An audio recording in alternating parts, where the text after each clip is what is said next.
Padre, abre los cielos sobre mí ahora, en el nombre de Jesús, amén. Jesús oró 7 veces en la tierra. La número 2, movió el cielo de una manera que casi nadie notó. Y si tú la oras hoy, algo va a cambiar ahora mismo. Señor Jesús, hoy me postro delante de ti con el corazón abierto, reconociendo que soy pequeño ante tu grandeza infinita. No vengo con palabras perfectas. Vengo con lo que tengo, fe, aunque pequeña como un grano de mostaza. Vengo con mis heridas, con mis noches sin dormir, con mis preguntas sin respuesta. Tú que oraste en el Getsemaní hasta sudar sangre, tú que levantaste los ojos al cielo antes de multiplicar los panes, tú que clamaste desde la cruz con voz de trueno, enséñame a orar como tú oraste. Enséñame a confiar cuando no entiendo. Enséñame a creer cuando todo parece imposible. Hoy reclamo la oración número 2.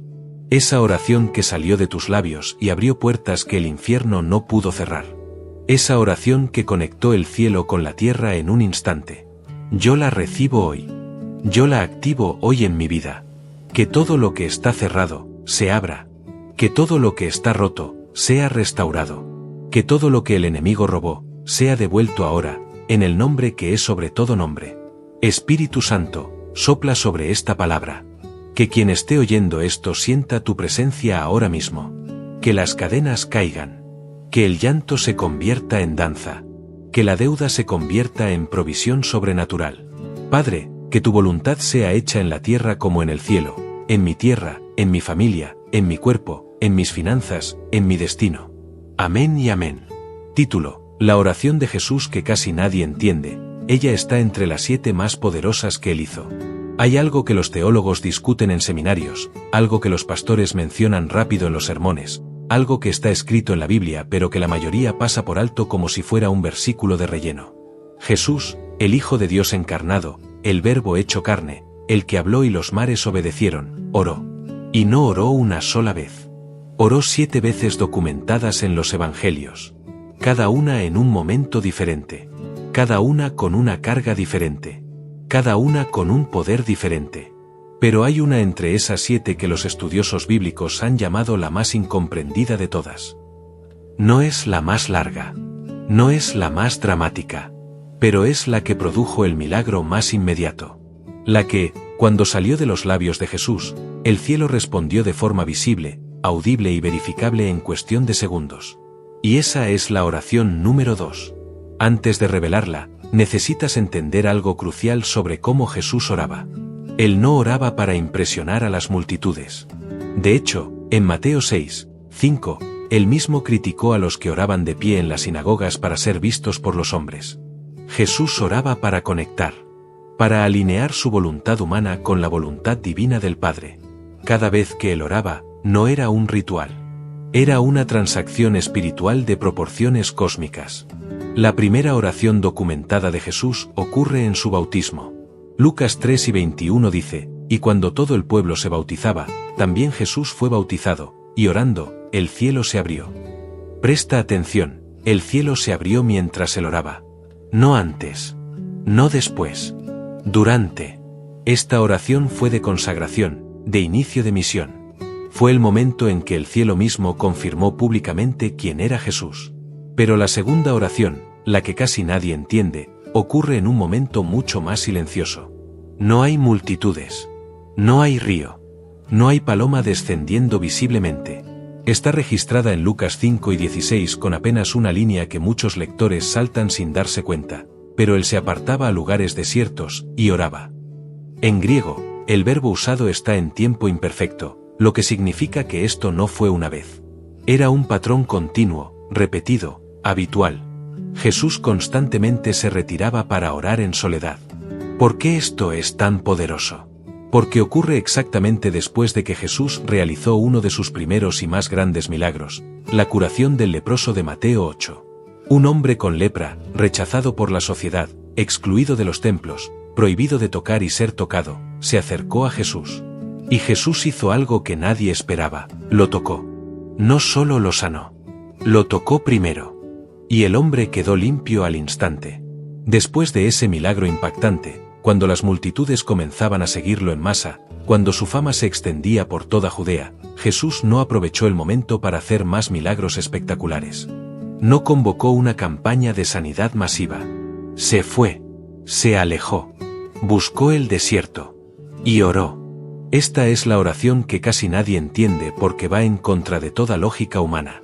Cuando el éxito llega, cuando las puertas se abren, cuando la gente te busca, la respuesta natural es dar más, hacer más, aparecer más. Jesús hizo lo contrario. Se retiró a la fuente. Volvió al Padre. Oró en el silencio del desierto. Y aquí está el secreto que pocos ven. Cada milagro que vino después fue mayor que el anterior. La multiplicación de los panes. La resurrección de Lázaro. La transfiguración. La sanidad de ciegos de nacimiento. Todos estos milagros extraordinarios vinieron de alguien que constantemente volvía al desierto para orar. La oración número 2 no fue un evento. Fue una práctica. Una disciplina sagrada. Una puerta que Jesús dejaba siempre abierta entre el cielo y la tierra. Y la pregunta que necesitas hacerte hoy es esta: ¿cuándo fue la última vez que tú te retiraste al desierto? No a la iglesia llena de gente. No a un ayuno público. Al desierto. Al silencio. A ese lugar donde no hay aplausos, no hay vistas, no hay likes, solo tú y el Padre. Porque la promesa bíblica es clara: el que busca en secreto, el Padre recompensa en público.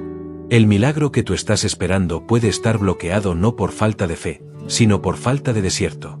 Ahora vamos al corazón del asunto polémico que la mayoría de las iglesias evita discutir abiertamente. ¿Por qué Jesús necesitaba orar? Esta es la pregunta que ha generado siglos de debate teológico. Si Jesús era Dios, y la fe cristiana afirma que lo era, ¿por qué necesitaba hablar con Dios? ¿No sería eso como hablar consigo mismo? Los teólogos gnósticos del siglo II usaban exactamente este argumento para negar la humanidad real de Cristo. Los arrianos del siglo IV lo usaban para negar su divinidad.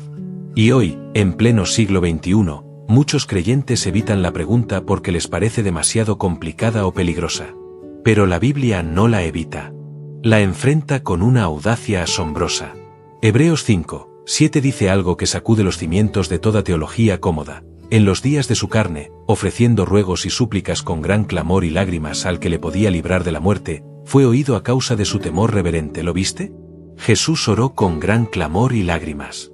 No con calma olímpica. Con clamor. Con lágrimas. Eso no es la imagen del Dios distante e imperturbable que muchas religiones venden.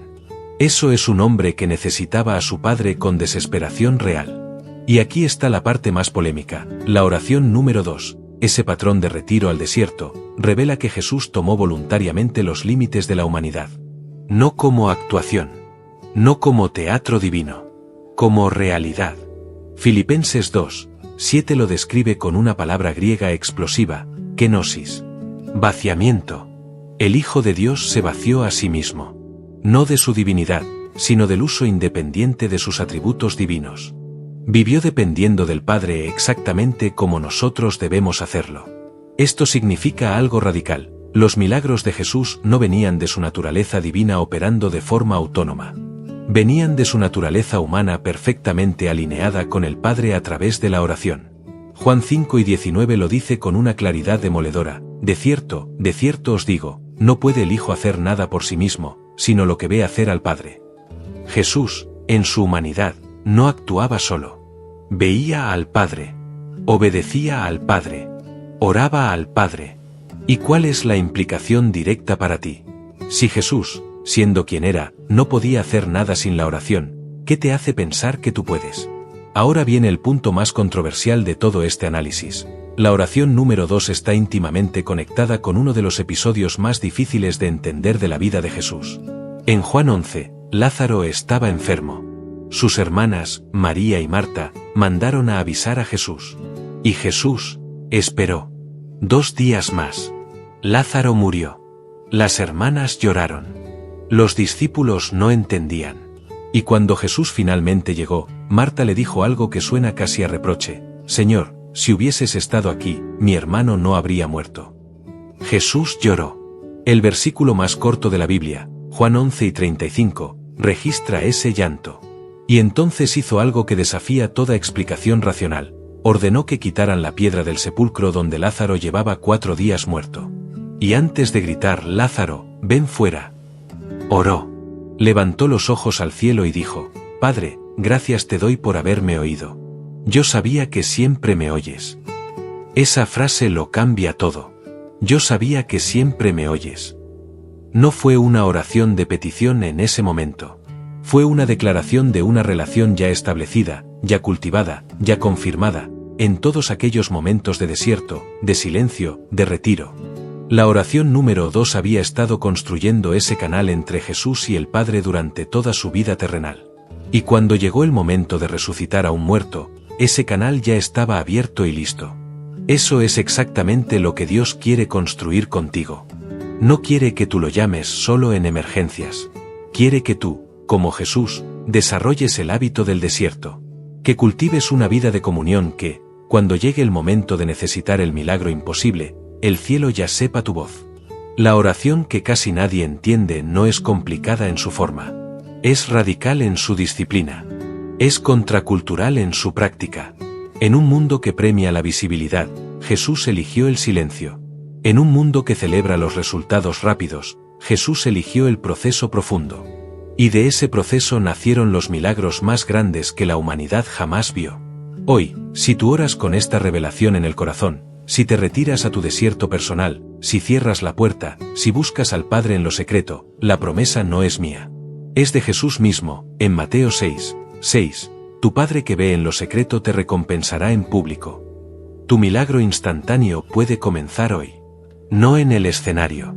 En el desierto. Si esta palabra tocó tu corazón, compártela con alguien que necesita un milagro hoy. Y deja en los comentarios, ¿ya tienes tu lugar de desierto? Nos vemos en el próximo vídeo.